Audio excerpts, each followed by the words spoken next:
Hello to those of you who are distance learning. I hope you had a great weekend, and I also hope you're ready to get back into things this week. This video is just a quick tutorial about how we're going to start class on Monday, so very beginning of the week. You should see on the distance learning calendar that the first bullet point I have listed is making an Edgar Allan Poe timeline. The reason why we're doing this is because the first text that we read in Unit 1 is going to be by Edgar Allan Poe. So I think it's going to help you understand better where he's coming from in his writing if you have some information about what his life was like.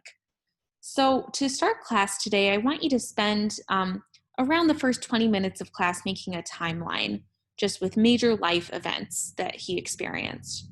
You're going to use a site called Precedent, which I have linked right here.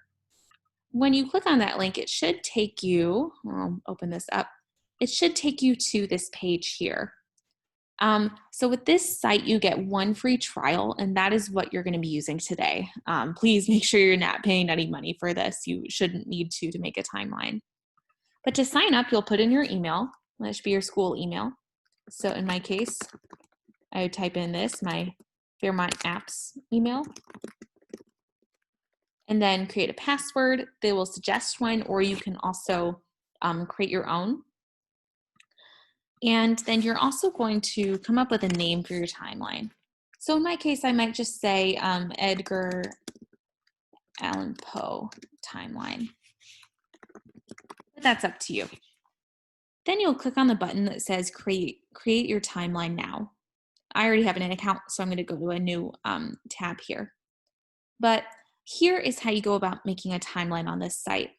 I'm going to hit this orange button, and it takes me to this screen. So you're going to see you can name your timeline up here. Again, I'll probably just do Edgar Allan Poe for mine. There we go.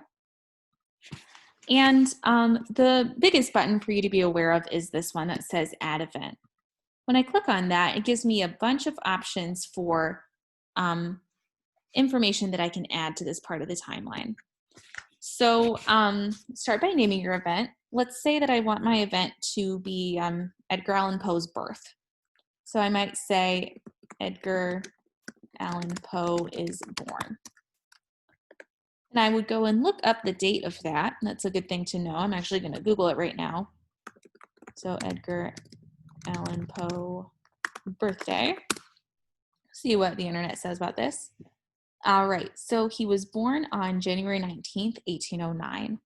So I can go back here and update that. The start date would be, actually I can go to my calendar even and do this, but the start date would be January 19th.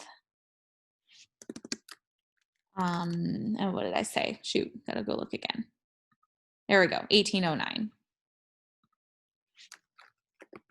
And in this case, I actually do not need an end date. He was just born on that one day.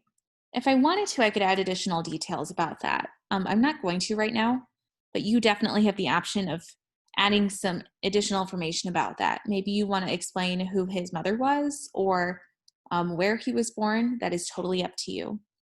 You can also choose to add an image. So maybe you just want to add a photograph of Edgar Allan Poe or the place that he was born. But when you're ready, you'll click Add Event, and it should show up on your timeline here. But go ahead and add at least 10 events to your timeline, just starting to lay out what Edgar Allan Poe's life looked like. And especially focus on things that you think could have influenced his writing in some way. When you join the rest of the class for our Zoom session today, that is going to be the topic of our discussion. Otherwise, let me know if you have any questions about this. Again, spend about 20 minutes on this and then jump in on today's Zoom session to discuss this a little bit further with the rest of the class.